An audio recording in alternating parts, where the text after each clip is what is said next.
आप देख रहे हैं हिमाचल डायरी सिर्फ पोल स्टार टीवी पर।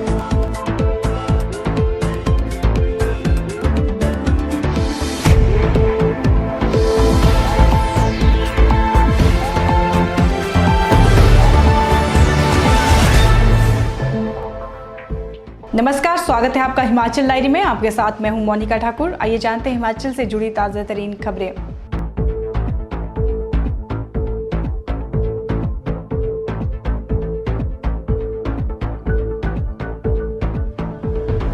दिल्ली में ईडी की ओर से फार्म हाउस अटैच करने के बाद मुख्यमंत्री वीरभद्र सिंह ने आयकर विभाग के अधिकारियों पर गंभीर आरोप लगाए हैं।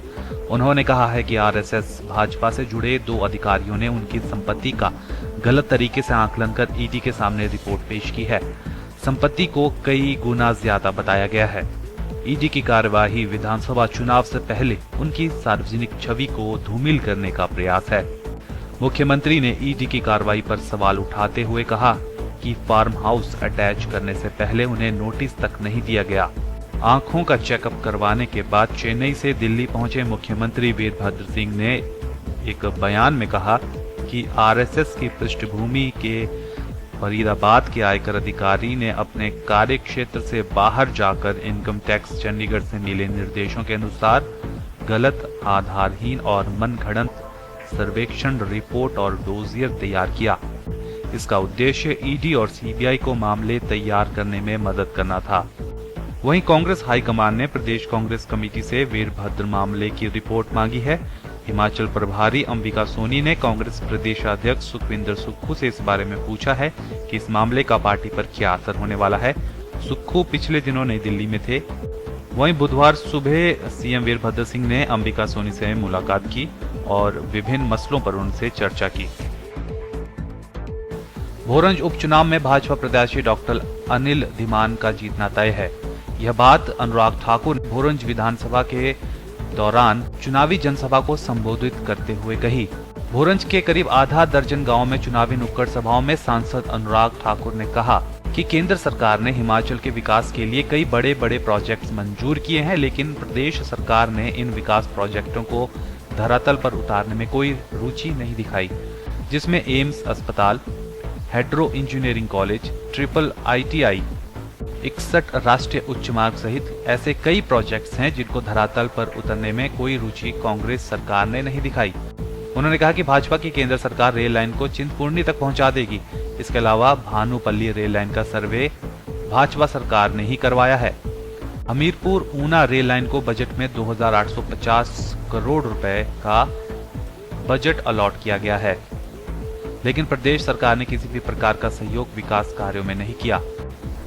सांसद अनुराग ठाकुर ने कहा कि जब प्रदेश में भाजपा की सरकार थी तो उस वक्त प्रदेश नंबर 1 पर था और अब कांग्रेस राज में 24वें स्थान पर प्रदेश पहुंच गया है।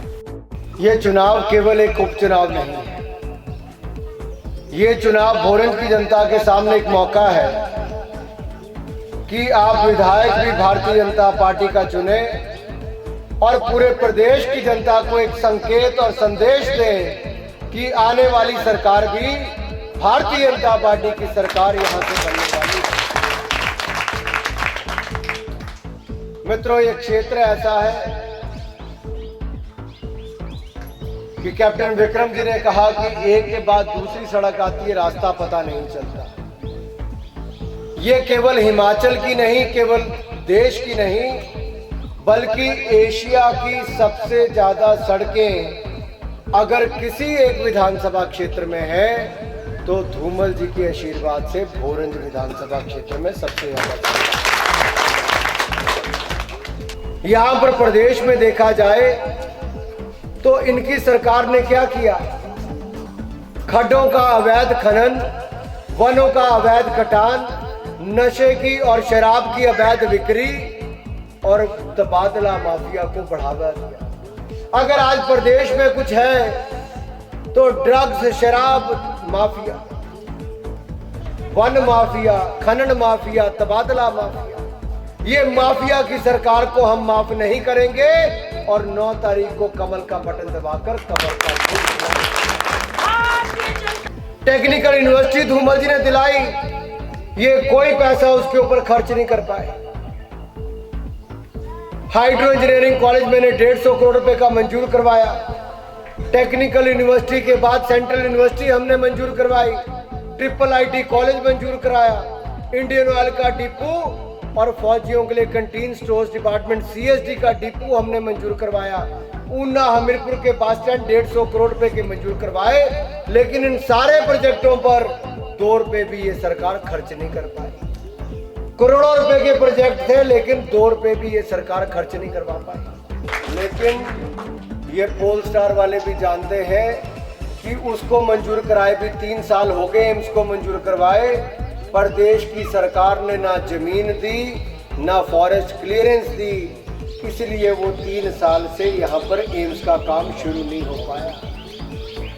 अरे 1000 करोड़ रुपए के लगभग का एम्स अस्पताल बनेगा। हमारे प्रदेश को, यहाँ के लोगों को दिल्ली और पीजीआई चंडीगढ़ नहीं जाना पड़ेगा। अपने ही क्षेत्र में अच्छी स्वास्थ्य की सुविधाएं मिलेंगी, लेकिन प्रदेश की सरकार ने आपसे वो सुविधाएं भी छीन ली। ना यहाँ पर आपके बच्चों को मेडिकल कॉलेज बनने दिया कि आपके बच्चे डॉक्टर बनकर तैयार होते, ना सेंट्रल यूनिवर्सिटी, टेक्निकल यूनिवर्सिटी और ट्रिपल आईटी बनने दिया कि आपके बच्चे इंजीनियर और एमबीए करके आगे बढ़ पाते। अच्छे शिक्षण संस्थानों को यहाँ पर रुकने से खोला, अच्छे स्वास्थ्य केंद्रों को रुकने से खोला, आपके अच्छे बस स्टैंड से लेकर आपकी सड़कों तक के काम को रुकवा दिया। हमने सड़कें तो पूरे विधानसभा क्षेत्र में बनवा दी, लेकिन उन सड़कों का रख रखाव भी ये सरकार नहीं कर पाई। नितिन गडकरी जी आए तो जितना हमें 70 सालों में नहीं मिला था, उनके 2 दिन के दौरे में 3 4 लेन हाईवे और 61 नेशनल हाईवे की परियोजना 62। इस अवसर पर पूर्व मंत्री प्रवीण शर्मा, विधायक विक्रम जरियाल, प्रेम चौहान, कर्मी देवी, राकेश ठाकुर, अनीता गथानिया, अनिल शर्मा, रिपु गुप्ता, अभयवीर लवली, अजय रीतू, जगसिंह ठाकुर, अभिषेक दत्त, सुनील ठाकुर, जोगिंदर सिंह समेत अन्य पार्टी कार्यकर्ता और सैकड़ों लोग उपस्थित रहे। प्रदेश में न्यूनतम वेतनमान लागू नहीं होने से गुस्साए मिड डे मील वर्कर्स 30 मई को शिमला में रोष रैली निकालेंगे। Mid day meal worker union की राज्य कमेटी की बैठक सीटू कार्यालय में राज्य अध्यक्ष कांता महत की अध्यक्षता में हुई। यूनियन ने फैसला लिया है कि यदि सरकार मिड डे मील वर्कर्स के वेतन में बढ़ोतरी नहीं करती है तो विधानसभा चुनाव में सरकार को इसके परिणाम भुगतने पड़ेंगे। मिड डे मील वर्कर्स और उनके परिवार चुनाव के दौरान सरकार का विरोध करेंगे।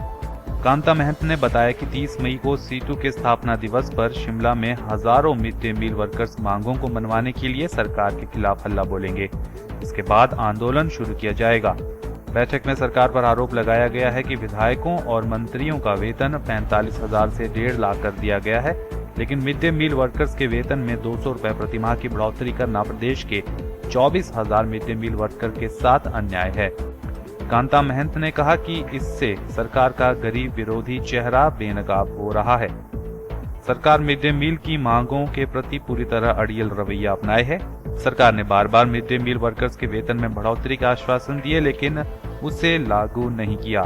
यूनियन ने मांग की है कि मिड डे मील को 6,000 रुपए न्यूनतम और 45वें श्रम सम्मेलन की सिफारिशों को लागू किया जाए।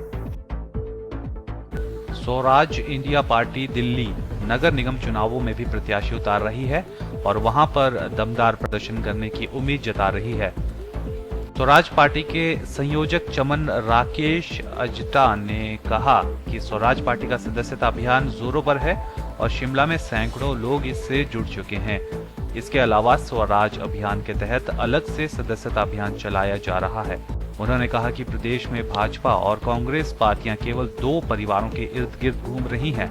भाजपा में जहां धूमल परिवार का बोलबाला है, तो वहीं कांग्रेस वीरभद्र सिंह के इर्द गिर्द ही सिमट कर रह गई है। प्रदेश की जनता इन दोनों दलों से अब उब चुकी है और एक नया विकल्प तलाश रही है। हिमाचल का मौसम अचानक से करवट ले चुका है। मंगलवार से प्रदेश के अधिकांश क्षेत्रों में बादल छाए रहे हैं और लोगों को गर्मी से थोड़ी राहत जरूर मिली है।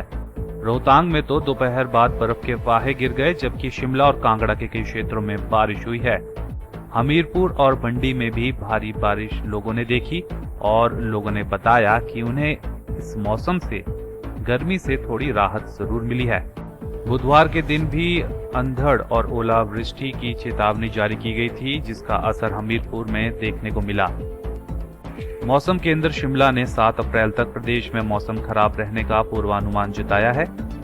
मंगलवार को ऊना में अधिकतम तापमान 37 डिग्री, शिमला में 23.9 डिग्री, धर्मशाला में 27.4 डिग्री, मंडी में 31.3 डिग्री और भुंतर में 31 डिग्री और हमीरपुर में 34.5 डिग्री सेल्सियस रिकॉर्ड किया गया।